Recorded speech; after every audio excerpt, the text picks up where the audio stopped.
Buenos días, pues vamos a continuar el tema 18 de microorganismos con el tema de virus. Este tema de virus lo preguntan bastante, sobre todo preguntan las reproducciones víricas, el ciclo lítico y lisogénico, lo que está en la siguiente página.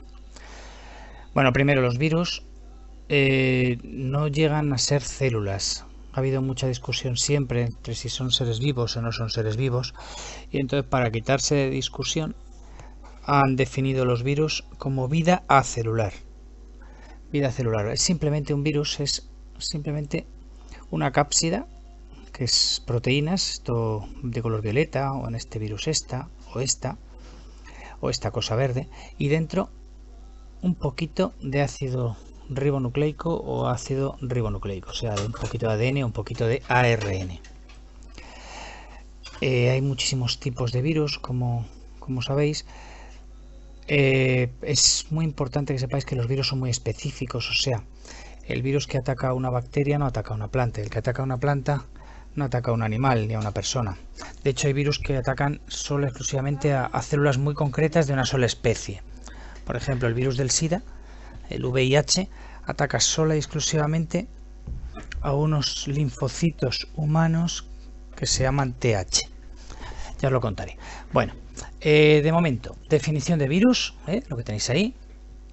Que hay varios tipos de virus. Los que atacan a bacterias se llaman bacteriófagos o fagos.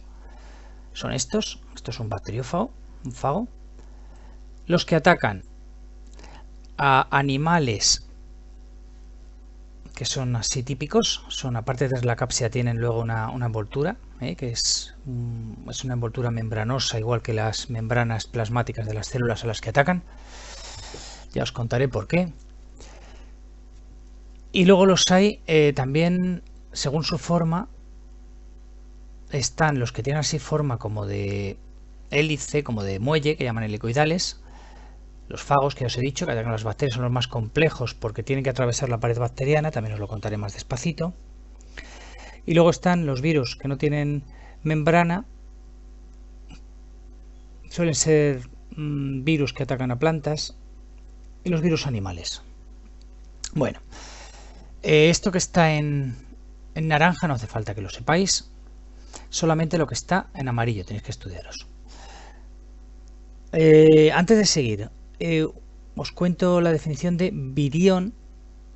Virión es cuando el virus está totalmente ensamblado, así como están representados aquí. Pero cuando el virus está actuando dentro de una célula,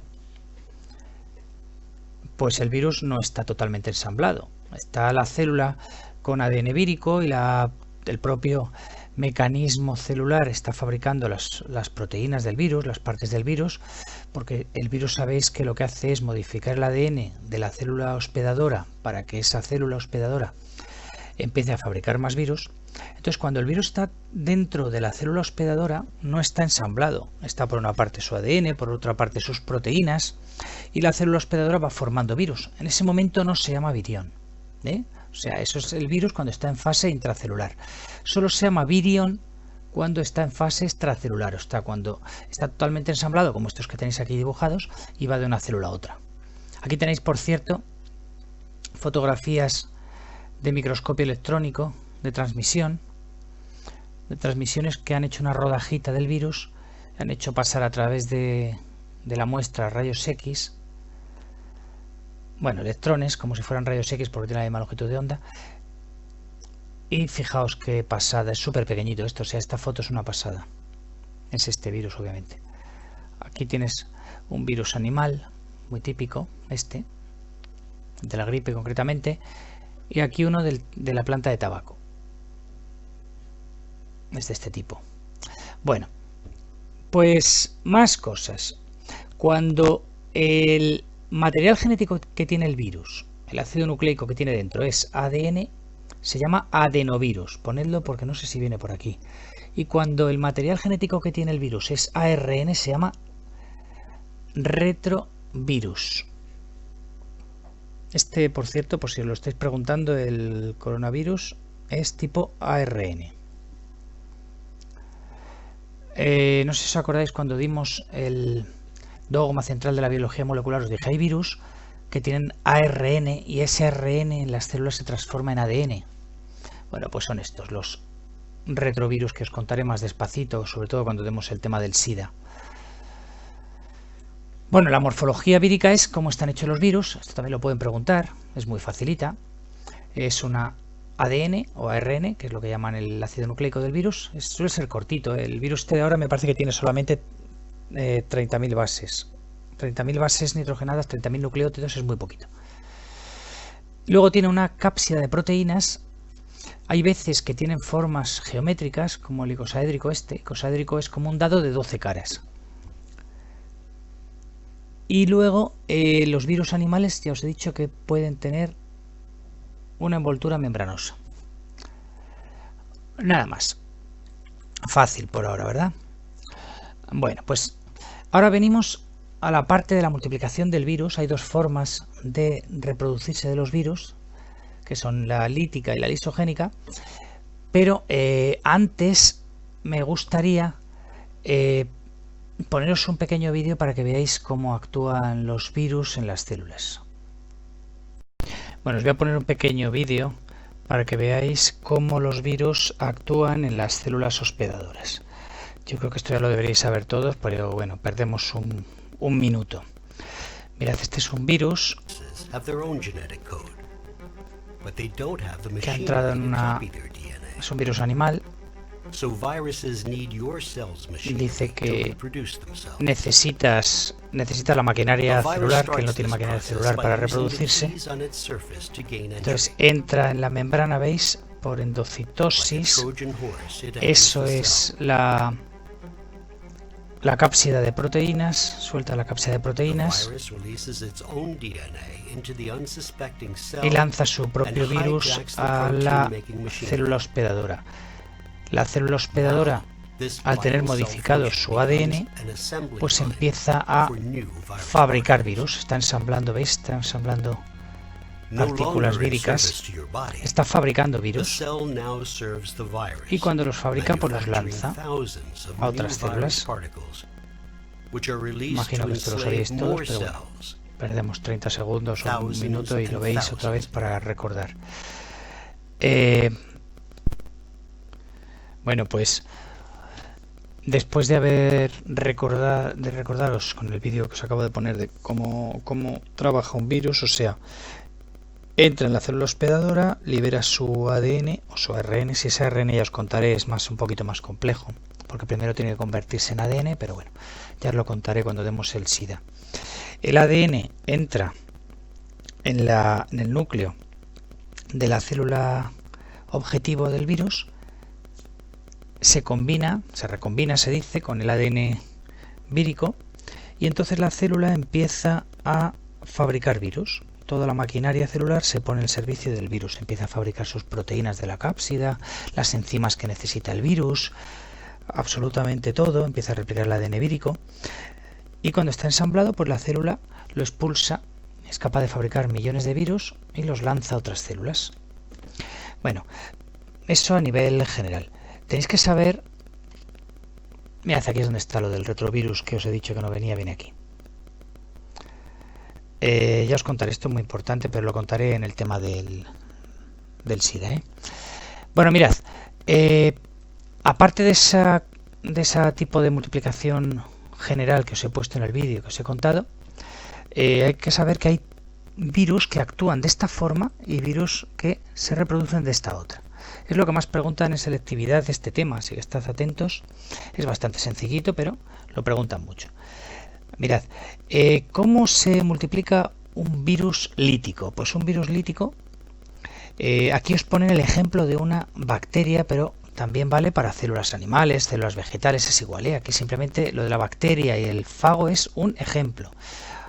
También ocurre esto, hay virus líticos animales y virus líticos vegetales.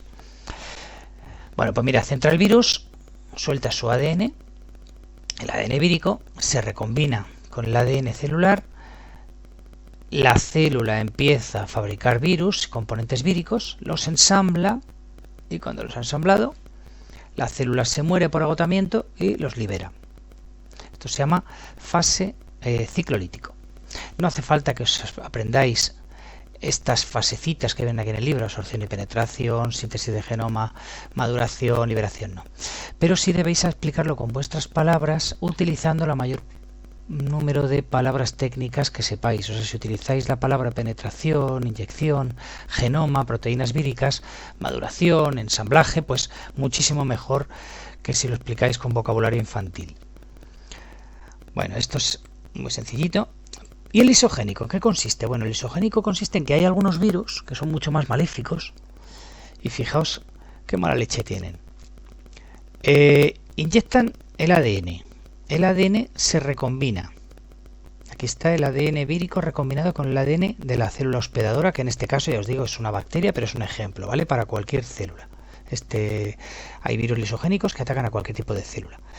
Y este ADN vírico no hace nada de momento, solo deja que la célula empiece a dividirse, y por supuesto cuando se divide con el ADN vírico, y pueden pasar días, semanas, meses, y lo que ocurre es que hay un montón de células infectadas con el ADN vírico, pero que el ADN vírico está inactivo. Esto se llama fase latente, ¿veis? Fase latente. Y puede durar incluso años, ya os digo. De repente cambian las condiciones, tienes una depresión, una bajada de tensión, yo qué sé. Es muy difícil saber las circunstancias que hacen que se active. El caso es que llega un momento que se activa, y cuando se activa, un montón de células que ya tienen el ADN vírico empiezan a fabricar virus, y se pasa aquí. Pasamos a esta parte, al ciclo lítico. O sea, hay virus líticos que hacen esto y virus lisogénicos que hacen esto, y después, cuando terminan esta fase de un montón de células infectadas con ADN vírico, ya continúan por la fase lítica de aquí. Empiezan a fabricar virus, los ensamblan y los liberan todos a la vez.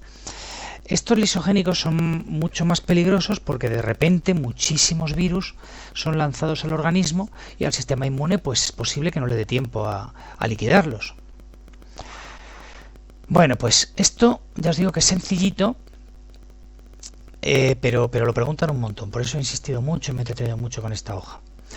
De aquí, viroides y priones, solamente saber la definición. ¿Qué es un viroide? Bueno, pues si os parecía que un virus, no sabemos si llamarlo vida o no llamarlo vida, porque es una cosa tan sencilla que simplemente ya os digo que es una cápsida de proteínas y un poquito de ácido nucleico, esto es menos todavía. Un viroide es menos. Es simplemente fragmentos de ARN de una sola cadena que son capaces de actuar como virus.